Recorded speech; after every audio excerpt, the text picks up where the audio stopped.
that guy? Yeah. Okay. Sorry, I'm just echoing here a little. I'm trying to. Do you want to just turn this off? Except it's your camera. Oh, it's my camera as well. Yeah, just don't want to be echoing.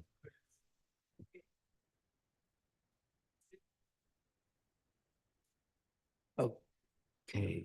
Okay, we good? Am I done? All right, thanks. Okay, everyone, I want to welcome to our May 24th meeting. That's Queen Victoria's birthday, isn't it? Is it 24th? There you go. Call the meeting to order. A certification of quorum, please. Yes, Chair White, we have more than 50% of the members present. All right, thank you. I just have a couple of remarks.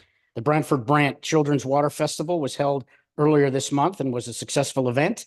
Thank you to Councillor Brian Coleman for saying a few words on behalf of the GRCA and to staff for their part in hosting these events. I'm sure it was a great event. We've got another one coming up in Marden soon. So these are people like those. So that's excellent. A consultant has been retained to facilitate the process of updating our strategic plan. We look forward to working with them as the update progresses, and board members will be engaged throughout the process. More information will be provided as it arises, and the board will be kept informed of the progress. So moving ahead with that, I have so moving into the source protection meeting here. I have a motion that the agenda for the Source Protection Authority meeting be approved as circulated. Moved by John, seconded by Sue. Comments, questions, all in favor? That is carried. Are there any declaration of pecuniary interest? Hearing and seeing none, motion that the minutes of the Source Protection Authority meeting of April 26, 2024 be approved as circulated. Moved by Jerry, seconded by Rob. Comments, questions, all in favor? Carried. Thank you. Moving right down to correspondence. Motion that correspondence from the Ministry of the Environment, Conservation and Parks regarding the request to extend the submission date of the Long Point Source Protection Area Assessment Report and Source Protection Plan be received as information. Moved by Gord, seconded by Lisa. Comments, questions on this? All in favor? Carried. Thank you. Motion that the Grand River Source Protection Authority appoint Alex Pigot to the Lake Erie Region Source Protection Committee for a 4-year term as municipal representative for group number 7. That the Grand River Source Protection Authority appoint Brian Whitewell and Ken Hunsberger to the Lake Erie Region Source Protection Committee for 4-year terms as economic representatives for agriculture. Moved by John, seconded by Bruce. Comments, questions? All in favor? Carried. Thank you. That is the meeting for source protection. Motion that the Source Protection Authority meeting be adjourned. Move. Sorry. Yeah, go ahead. Sorry, I missed you. It's okay. You moved fast. Under item 7, business arising from the previous minutes. I wanted to bring something up. Oh yeah, sure. Go ahead. And okay. I just wanted to touch on what Mayor Davis from Brantford said regarding the increased nitrate levels in the grain. Just a couple questions. I just wanted to ask, have other municipalities seen that as well? Do we know?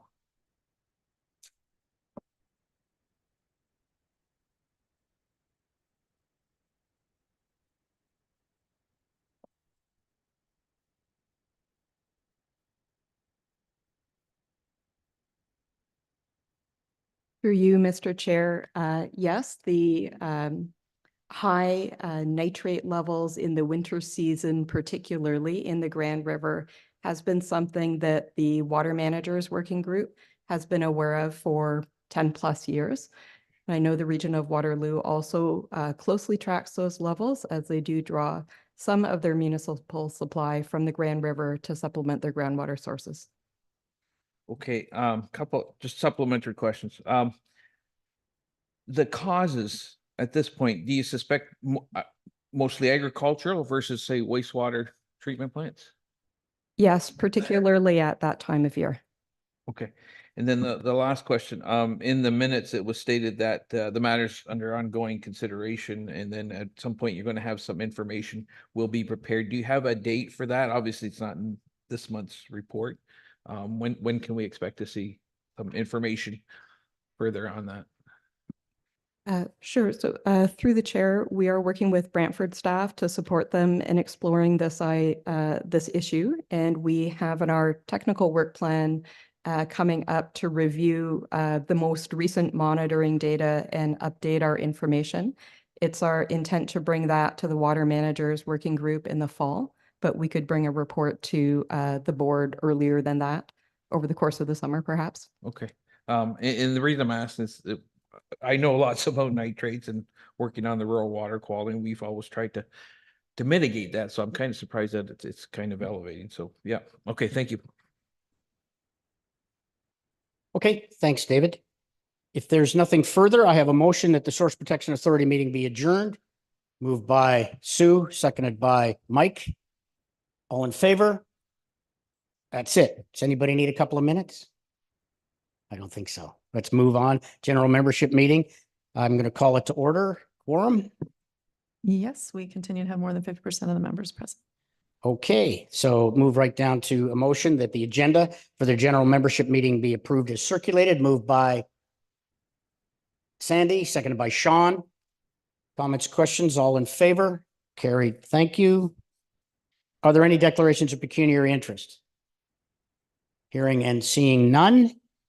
Motion that the minutes of the general membership meeting of April 26, 2024 be approved as circulated. Moved by Pam, seconded by John. Comments, questions? All in favor? Carried. Thank you. Business arising?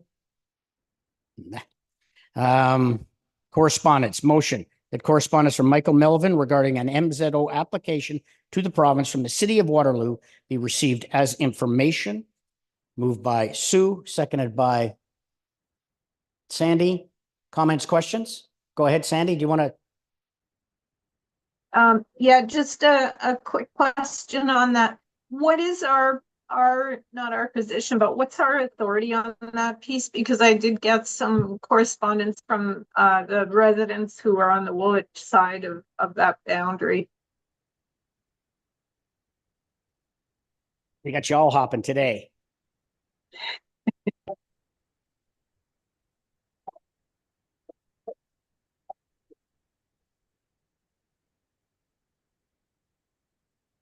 We're gonna have to move staff closer to the mic, Chris. Or provide them with their own, that's a budget item. Go ahead. Sure. Thanks. Thanks. Through Mr. Chair. So we would provide comments to the City of Waterloo, and ultimately, if development is going to proceed there, we would also be commenting under our regulatory responsibilities. Okay, so that particular parcel is part of our regulatory area? That parcel is within the regulated allowance of a wetland on an adjacent property. And there's a feature at the front of the property that we've asked to be identified, assess whether or not it's wetland. Okay, thank you. Does that cover it? Okay. Anything further on this correspondence? I've got to move in a second, or do I not? All right. Call the question. All in favor? That is carried. Thank you very much. Moving along to reports. I'll put the motion on the floor. Wait a minute. Here, audit committee. Okay, wait a minute. 12A, report of the audit committee, 1, 2, and 3, move right to, okay, yep, they're all together. So I have a motion, I'll put it, and then we'll see if there's questions. Motion that the report of the audit committee be received as information. Moved by John, seconded by Pam. Any comments or questions on the audit committee? It was a good, clean meeting and things moved along. All right, call the question. All in favor? That is carried. Thank you. Cash and investment status, motion that report number GM 05-2445, cash and investment status, April 2024 be received as information. Put that on the floor, moved by Jerry, seconded by Sean. Comments or questions on the cash and investment? Hearing and seeing none, all in favor? Hearing and seeing none. I'm losing my mind. All in favor, that's carried. Financial summary, huh?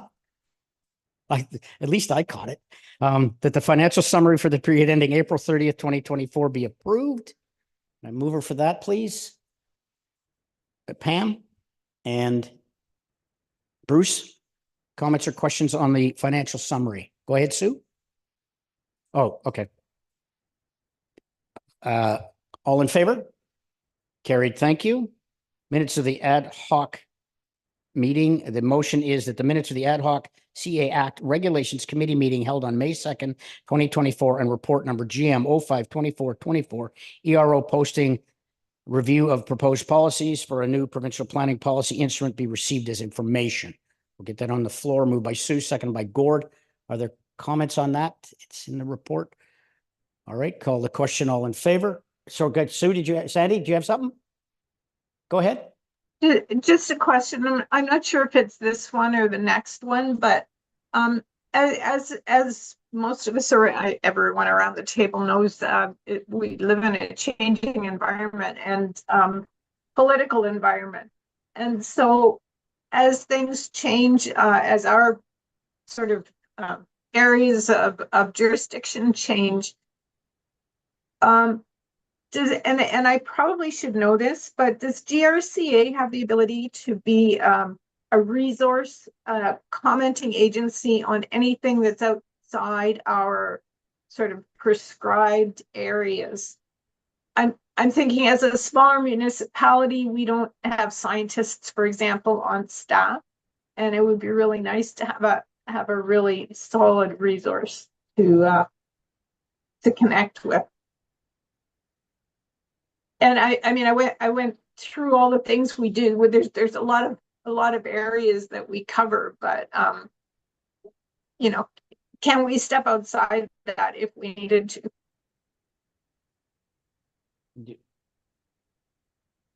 Through Mr. Chair. So our role has been identified through the mandatory services and program regulation. So that would outline, you know, our mandate and our ability to comment on certain applications, as well as, you know, our regulatory role is outlined in that regulation. So we're really focusing in the planning and regulations department on so watershed planning is one avenue perhaps that we could comment on something that may be not focused on natural hazards, but our kind of plan review role, regulatory role is focused on natural hazards. So would that kind of fall into the category of some of the other pieces that we do where we charge municipalities for resources? So through you, Mr. Chair. So the Category 2 agreement focuses on very specific things as well from a water quality perspective mainly. We also have the prescribed acts, which actually prohibits us from commenting on any Planning Act application and a whole slew of other acts regarding natural heritage. So we do have a very defined scope in which we can provide comments on. I think where we get, as Beth mentioned, a bit more leeway is when we're looking at sort of watershed or sub-watershed scale projects. We can provide a bit more support from a science perspective. Where we can't participate anymore is then when you translate that science into policy for areas that are outside of the mandatory regulation. Okay, I think I understand. I'll leave it at that for now. Thank you. Okay, thank you. Sue? Oh, all right. Are there any further questions on this? I will call the question. All in favor? That is carried. Thank you. So now we have a presentation with regards to the conformity and housekeeping update. Beth will give us it. Here we go. Is there anybody back there who hasn't been up yet? I'll try to make sure you welcome. I'll turn the floor over to you.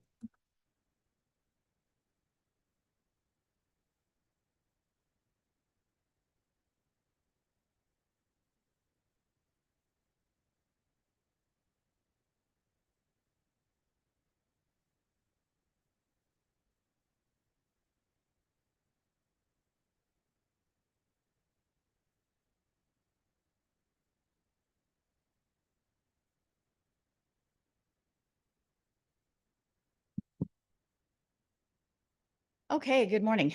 In keeping with the question that we just had, I'm going to be doing a very brief, high-level update of the conformity and housekeeping exercise. Did you? Oh, sorry, not used to Zoom. That staff have been undertaking as a result of the change to our regulation. So the most recent changes to the Conservation Authorities Act came into effect on April 1st. Previous to that, GRCA permits were reviewed under Ontario Regulation 15006. The amended act replaced our previous regulation with a new province-wide single regulation for all conservation authorities, and it is entitled Ontario Regulation 4124, and it's known as the Prohibited Activities, Exemptions, and Permits Regulation. At GRCA, permit decisions are made using a policy document that's based on the Act as well as the regulation. At GRCA, we have a policy document that outlines the works that are required to get a permit, and it contains detailed policy requirements to guide the permit decisions. The document also allows for consistent and transparent permit decision-making and approvals. But since the policy document is based on the regulation in effect, a conformity update is required. But before I move forward with the specifics of what we're looking at in terms of changes to our policies, I just wanted to remind folks about the features that GRCA regulates. So we regulate wetlands, watercourses, floodplains, slope hazards, unstable soil and bedrock, as well as the Lake Erie shoreline. Permits are typically required for development applications or development activities within, oops, I went backwards. I went forwards. For development activities such as new buildings or structures, alterations to buildings, site grading or placement of fill, creation of lots or dwelling units, as well as sometimes, depending on what it is, a change in use. Development applications are generally not needed for things like internal renovations, minor landscaping, decks, property upkeep, and maintenance. So as part of the changes to our reg, the area around features that GRCA regulates was changed. So previously, we regulated 120 meters around provincially significant wetlands, as well as wetlands that are greater than 2 hectares. This regulated area has been reduced to 30 meters around all wetlands. The other change to our regulated area is related to floodplain. So previously, we regulated 5 meters around engineered floodplains and 15 meters around estimated floodplains. This has been revised to a 15-meter regulated area from all floodplains. So in terms of the specific changes to the Conservation Authorities Act and our reg, the most significant change that impacts our policies and our permitting decisions is changes to the 5 tests of the Conservation Authorities Act. So previously, the wording in the Act was that an authority may issue a permit if, in the opinion of the authority, the control of flooding, erosion, dynamic beaches, pollution, or the conservation of land will not be affected. So that was what we called the 5 tests. This has been changed to the activity is not likely to affect the control of flooding, erosion, dynamic beaches, or unstable soil or bedrock. And the activity is not likely to create conditions or circumstances that in the event of a natural hazard might jeopardize the health or safety of persons or result in the damage or destruction of property. So some big changes there.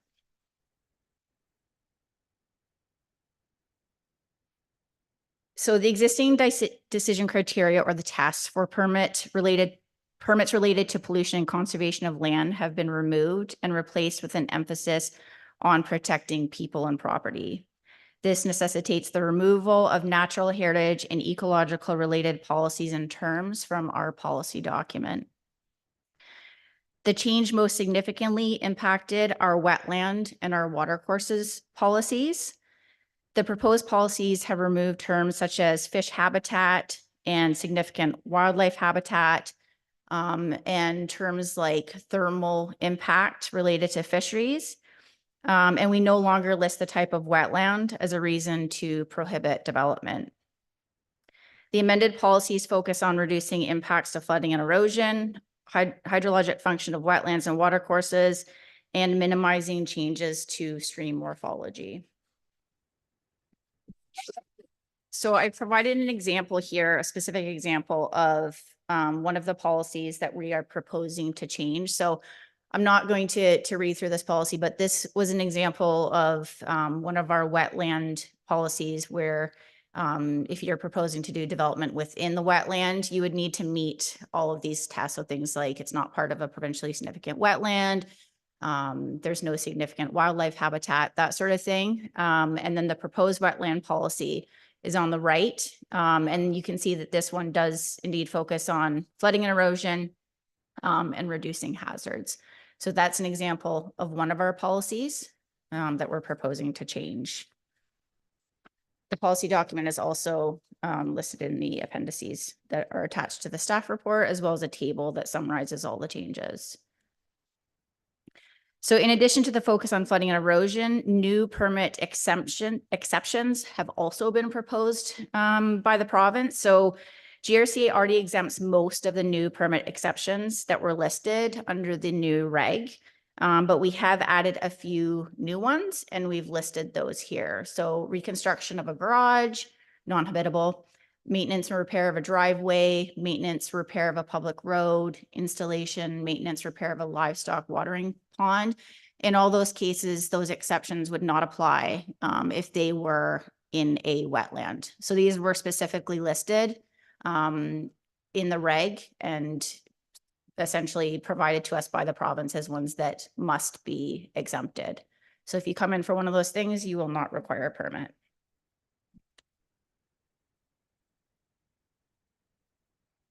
So based on the above, staff are bringing forward a recommendation to you today to revoke the previous policy document and replace it with the proposed policy document that is submitted as an appendix to the report.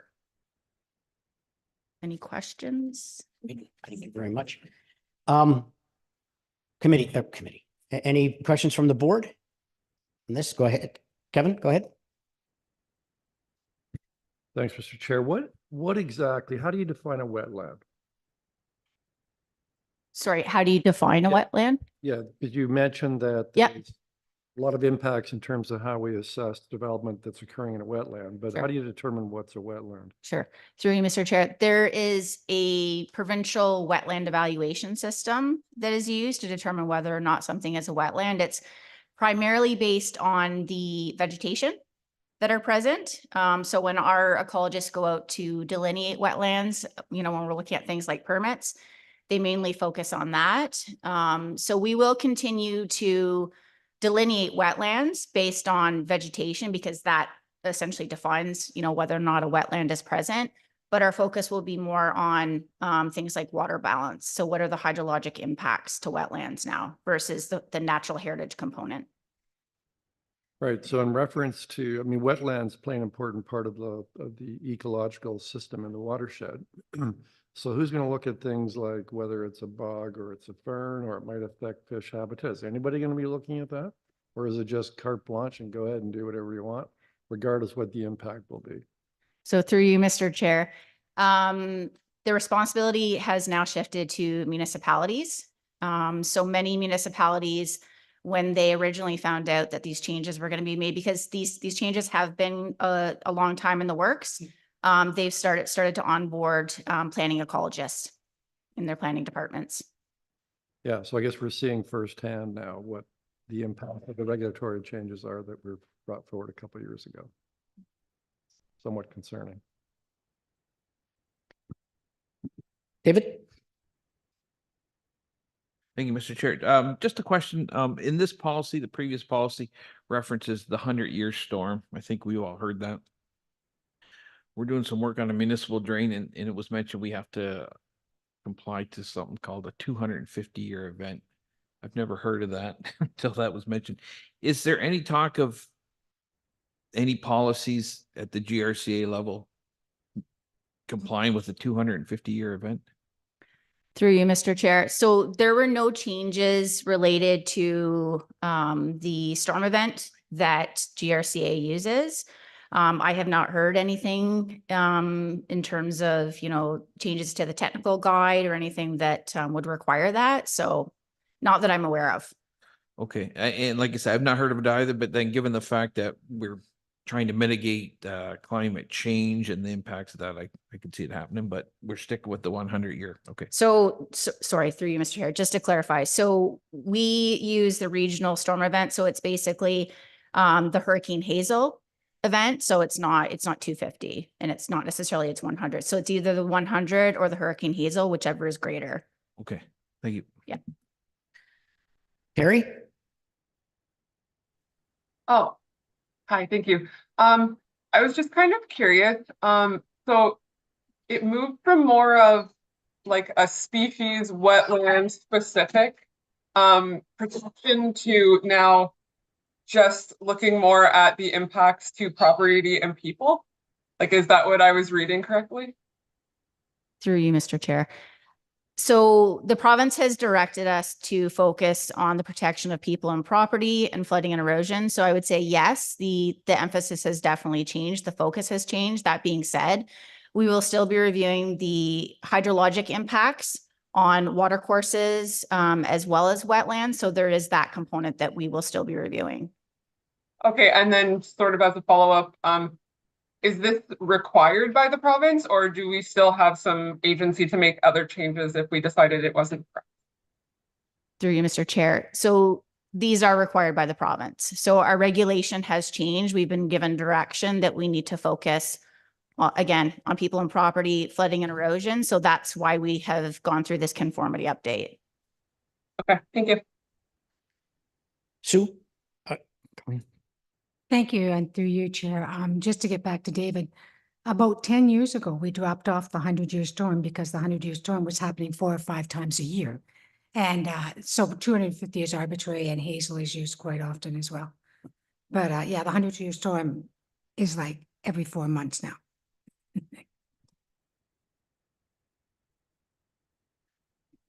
Okay, Colleen?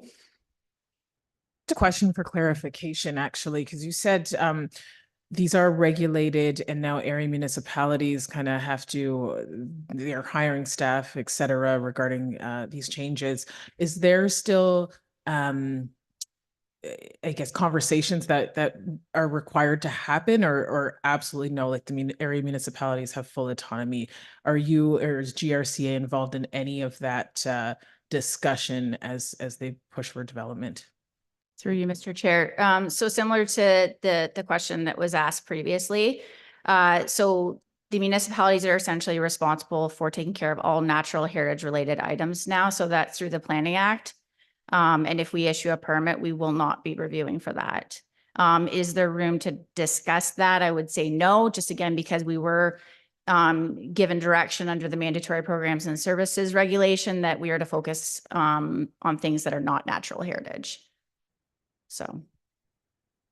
Through you, Chair, just to add to that too. So the changes came into effect, which removed us from the review of the natural heritage for the planning process last year. Yeah. And so we went through a transition period with the municipalities. It wasn't, the act basically came in and said, effective January 1st, you will not. But we worked with our municipalities to help them provide a bit of a transition, recognizing that we were providing a pretty specific skill set to the review of development applications. So we worked with all the municipalities that were interested in participating in sort of a transition to help them transition or us transition out of the process and then pick up the process. So as Melissa and Beth mentioned, some municipalities did hire staff to help assist with that new gap. Other municipalities have consulted, have gotten consultants to review as well. I will say when we met with the minister a month or two ago, it was brought up again to the minister, the fact that this transition was very hard and is still hard to implement, and the lack of resources of finding appropriate people and consultants that don't have conflicts is really challenging. So it was brought up to the minister again that removing conservation authorities from that process has maybe not been as beneficial as they thought it might be. Sue? Thank you, and through you again, Chair. So what this does is it puts it on to the municipalities. So if you want to build on a wetland, my municipality would have to tell you that's a wetland, tell you the ramifications of building there, and allow you to build, but you would have to sign a document making you fully aware. The individual also would have to check with their insurance company as to whether insurance would allow them or would cover them, because some insurance companies are saying, no, we're not going to allow you to build in a wetland area. But we would have to make them aware. We could not stop it. And if they did things that would, if they raised the building so that it could handle it, I guess they can handle it. But it will now be the municipality's responsibility. So through you, Mr. Chair, I just want to clarify, just so that it's very clear. So GRCA will continue to regulate wetlands. We will continue to review permit applications and planning applications that come in as far as hydrologic impacts to wetlands. So you will require a permit from us for development adjacent to or in, if it meets the policies, in wetlands. So it won't entirely be the responsibility of municipalities. What will be the responsibility of municipalities is to review applications from a natural heritage perspective. Okay. I will put the motion on the floor and then see if there's anything further on this. I have a motion that the Grand River Conservation Authority policies for the administration of the development interference and with wetlands and alterations to shorelines and watercourses regulation, Ontario Reg 15006, last revised January 26, 2024, be revoked, and that the Grand River Conservation Authority policies for the administration of the prohibited activities, exemptions, and permit regulations, Ontario Reg 4124, including as Appendix B, be approved and take effect on May 24th, 2024. Is there anything further for this? Moved by John, seconded by Lisa. Nothing further? All right. Call the question. All in favor? That is carried. Thank you. Thank you very much. Very helpful. All right. Are we going into close now? No, wait, I got this list here. Sorry, back to this one. Next motion is that the Grand River Conservation Authority, GRCA, award the tender for the Elora low-level bridge rehabilitation to Hugo MB Contracting for the amount of $504,121 excluding HST, and that a total budget of $600,000 excluding HST be approved. Moved by Sean, seconded by Doug. Any comments or questions on this? Sue? Thank you. I just wanted to know what was the original amount that we budgeted for this? Through you, Mr. Chair. For this specific project, there was an estimate of about $400,000 for the project. It did not exclude a bit of scope increase when we went out to tender to put in a tubing landing. That's why the project's coming in at about 500. And then we did put in $100,000 contingency for this project, bringing it up to 600. So if we are bringing it up to 600, what are we drawing that extra 200,000 or so from? The budget overall for parks is 2 million. And that is sometimes fluid during the year. Some projects get deferred, etc. If we do actually exceed 200 in spending on capitals, we have two options. We will use the capital reserve for the parks if need be. And alternatively, if we have a better than budgeted revenue year, we can just use surplus revenues. Thank you. Thank you. Okay. Anything further on this item? I will call the question. All in favor? That is carried. Thank you very much. Next item. Thank you. That the Grand River Conservation Authority accept the tender with Clearwater Structures Incorporated in the amount of $3,281,560, excluding HST, as it was the lowest tender submitted, meeting all tender requirements, and that the AECOM Canada Limited be retained to oversee the contract administration and quality assurance for the project cost of $280,100, excluding HST, for both phases 4 and 5. Motion to get that on the floor, please. Moved by Christine, seconded by Rob. Comments or questions on this rather expensive item? Call the question. All in favor? Carried. Thank you. Motion that the report number GM 05-2450, current watershed conditions as of May 14th, 2024 be received as information. Moved by David, seconded by Gord. Any comments or questions on the weather? Call the question. All in favor? That is carried. Thank you. So we're going to move into closed here for a bit. I have a motion that the general membership enter a closed meeting in accordance with the Municipal Act, Section 239 for the following purposes of security of property. Moved by Colleen, seconded by John. All in favor? We are in closed. Take a minute.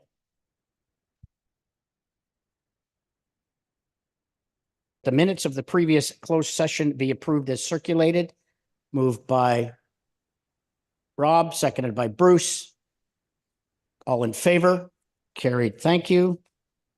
Motion that report number GM 05-24 CO5 cybersecurity and insurance be received as information. Moved by Gord, seconded by Sean. All in favor?